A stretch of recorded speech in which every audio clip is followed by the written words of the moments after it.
आपण सर्वजण बघतो आहे की श्री मनोज जरांगे पाटील हे गेले अनेक दिवसांपासून उपोषणाला बसलेले आहेत आणि त्यांनी तर यावेळेला पाणीसुद्धा त्यागलेलं आहे। त्यांची परिस्थिती, शारीरिक परिस्थिती अत्यंत खालावलेली आहे, परंतु त्यांचं मनोबल हे अतिशय उंचावलेलं आहे। त्यांचं मनोबल अजून उंच करण्यासाठी मी माझ्या तालुक्याच्या सर्व मराठा समाजाच्या समर्थनार्थ, जरांगे पाटील यांच्या समर्थनार्थ आज एक दिवसीय साखळी उपोषणात सहभाग घेतलेला आहे। मी स्वतः उपोषण करून, कारण 8-8 दिवस जर जरांगे पाटील साहेब पाण्याचा घोट न घेता मराठा समाजाला आरक्षण देण्यासाठी लढत आहेत, तर त्यांच्या लढ्यात एक बहीण म्हणून मी माझा सहभाग नोंदवलेला आहे।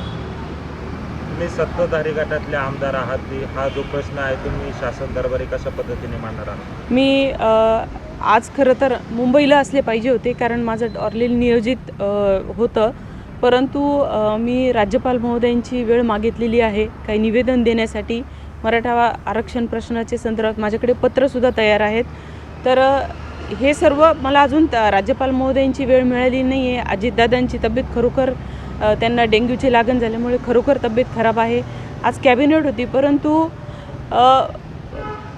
जर हा प्रश्न लवकर सुटत असेल त्याच्यासाठी विशेष आपण अधिवेशन बोलवावं, हीच मागणी मी माननीय राज्यपाल महोदय व विधानसभा अध्यक्ष यांच्याकडे माझे पत्र ऑलरेडी तयार आहे। आज मी तिथे जाणार होती, परंतु मी 29 तारखेला ऑलरेडी उपोषणाची परवानगी मागितलेली होती। पोलिसांनी ती परवानगी मला काल सायंकाळी दिली, म्हणून मी असा निर्णय घेतला की आज श्री जरांगे पाटील यांच्या उपोषणाला समर्थन देण्यासाठी हे उपोषण करून उद्या मी मुंबईला जाऊन माननीय विधानसभेचे अध्यक्ष असतील, माननीय राज्यपाल महोदय असतील यांच्याकडे विशेष अधिवेशनाची मागणी करणार आहे।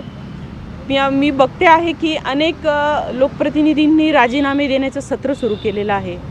जर सगळेच राजीनामे देऊन जर विधानसभा रिकामी करायची असेल तर मग मराठा समाजाचे प्रश्न मांडण्यासाठी कोण लोकप्रतिनिधी तिथे राहणार आहे? त्याच्यामुळे मी सर्व मराठा समाजाच्या सर्व आंदोलक बांधवांना नम्रतेची विनंती करते की आम्हाला लोकप्रतिनिधींना जरूर आग्रह करा, प्रश्न विचारा, आपला तो अधिकार आहे, परंतु राजीनाम्याचं सत्र हे कुठेतरी थांबलं पाहिजे। जसं मी आज पत्र तयार केलेलं आहे आणि माझ्याकडे सगळं पत्रव्यवहार आहे, मी व्हॉट्सअपला सगळे पत्रव्यवहार राज्यपाल महोदयांच्या कार्यालयात केलेले आहे, त्यांना निवेदन दिलेलं आहे की त्यांची वेळ मागितलेली आहे। असं आपण आपल्या लोकप्रतिनिधीला फोर्स करा की तुम्ही इथे न थांबता, तालुक्यात न थांबता तुम्ही मुंबईला जा आणि आमचे प्रश्न तिथे सोडवा, कारण अधिवेशन घेण्याचा संपूर्ण अधिकार हा माननीय अध्यक्षांना असतो। मग अध्यक्षांना आम्ही सर्वांनी जर मिळून विनंती केली आमच्या पक्षाच्या सर्व श्रेष्ठींच्या माध्यमातून, तर मला असं वाटतं विशेष अधिवेशन जर बोलवलं गेलं तर मराठा समाजाच्या समस्या असतील, त्यांच्या भावना असतील, त्याला वाचा फोडण्याची संधी ही आम्हा सर्व लोकप्रतिनिधींकडे आहे। त्याच्यामुळे माझी नम्रतेची विनंती सर्व मराठा बांधवांना आहे की कृपया आपण लोकप्रतिनिधींना जे राजीनामा न घेता त्यांना, आम्हाला सर्वांना, मी तर स्वतःहून जाणारच आहे, पण इतर सर्वांना 288 आमदार हे आम्ही तुमच्यासोबत आहोत हे मी त्या सर्वांच्या वतीने सांगते, पण आम्हाला त्या पद्धतीने फोर्स करून आमचा सपोर्ट घ्या, एवढीच मी शांततेची, नम्रतेची विनंती करते। मी तेच सांगते की माझी पहिली भूमिका, मी आता गोवर्धनला एक कार्यक्रम घेतला होता, मला काही भगिनींचे फोन आले होते, मी त्यांना समजून सांगितलं की तो कार्यक्रम मी काय घ्यायचा आहे, आणि त्याच दिवशी मी ठरवलं की कुणाच्या भावना दुखवून आपल्या राजकीय पोळी भाजता येत नाही आणि मराठा बांधवांचं मन मला दुखवायचं नाही, म्हणून मी त्याच दिवशी सगळे कार्यक्रम स्थगित केले। कुठलेही वर्षश्राद्ध असतील, दशक्रियाविधी असतील, सगळ्यांना मी सांगते आहे की सध्या मी कार्यक्रमाला येऊ शकत नाही, कारण मराठा बांधवांची मनं मला दुखवायची नाही।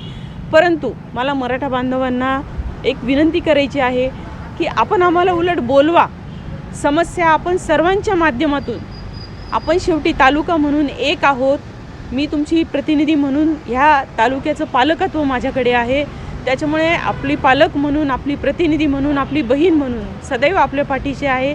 एकत्र येऊन हा प्रश्न सुटला पाहिजे, लोकप्रतिनिधींना विरोध करून चालत नाही।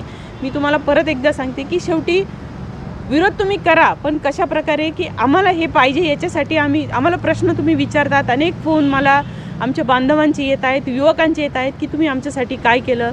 तर मी जशी आमदार झालेली आहे, म्हणजे नगरसेवक असल्यापासून तर आमदार झाल्यानंतरही मराठा आंदोलनाची जेव्हा जेव्हा ह्या सगळे आंदोलन उभी राहिले, मी माझा पाठिंबा हा जाहीर दिलेला आहे आणि मी सदैव मराठा समाजासोबत आहेत. परंतु आपण सगळ्यांनी एकत्र येऊन गाव पातळीवर मिटिंग घेऊन तिथल्या समस्या घेऊन तिथले 4 प्रमुख लोक घेऊन कसा हा प्रश्न मुंबईपर्यंत जाईल, विधानसभा अध्यक्षांपर्यंत जाईल, याच्यासाठीचा हा प्रश्न आहे. त्याच्यामुळे आपल्या सर्वांची साथ आणि पाठिंबा ही आम्हाला अत्यंत महत्त्वाची आहे. कुणालाही कुणाचा विरोध नसावा, सर्वांनी एकोप्याने एकत्र येऊन आणि मी या निमित्ताने सर्व बहुजन समाजाला विनंती करते की आज मराठा बांधवांना आपल्या सर्वांच्या पाठिंब्याची, त्यांना आपल्या आधाराची, आपल्या धीराची गरज आहे. आपण सगळ्यांनी एकत्र येऊन मराठा समाजाच्या बांधवांचा आपण धीर बांधला पाहिजे, त्यांना आपण नवीन ऊर्जा दिली पाहिजे. उत्स्फूर्तपणे आपण तसा प्रतिसाद हा सर्वांना दिला पाहिजे. हे मराठा आंदोलन फक्त मराठा बांधवांचं नाही आहे, तर हे बहुजनांचं. म्हणून आपण बघत आहात की पाटील यांची तब्येत थोडी खालवलेली आहे. मी एक लहान बहीण म्हणून मनोज जरांगे पाटील बंधूंना मी विनंती करते की कृपया आपण पाण्याचं घोट तरी घेऊन हा लढा सुरू ठेवावा. कारण तुमचा जीव हा आमच्या सर्वांसाठी, फक्त मराठा समाजासाठी नव्हेच, हा आमच्या सर्वांसाठी अतिशय बहुमूल्य आहे. आणि तुमचा परिवार तुमच्या मागे आहे. आरक्षण तुम्ही मिळवूनच द्याल याची आम्हाला खात्री आहे. परंतु ते आरक्षण, तो आनंद, तो उत्साह बघण्यासाठी आणि मराठा बांधवांनी तुम्हाला डोक्यावर घेऊन नाचण्यासाठी आरक्षण मिळाल्यानंतर तुम्ही आमच्या सोबत हवे आहेत. त्याच्यामुळे कृपया आपण तब्येतीची काळजी घ्या आणि किमान पाणी तरी पीत राहा. आम्ही तुमच्या सोबत आहोत. तुमच्या लढ्यात मी मागासवर्गीय जरी आमदार असले तर एक लोकप्रतिनिधी म्हणून, तुमची भगिनी म्हणून मी तुमच्या सोबत आहे, एवढी शाश्वती आपल्याला देते. आणि एवढीच नम्रतेची विनंती आपण जरांगे पाटील साहेबांपर्यंत पोहोचवा, एवढी आपल्या चॅनलला सर्व माझ्या बांधवांना माझी नम्रतेची विनंती आहे.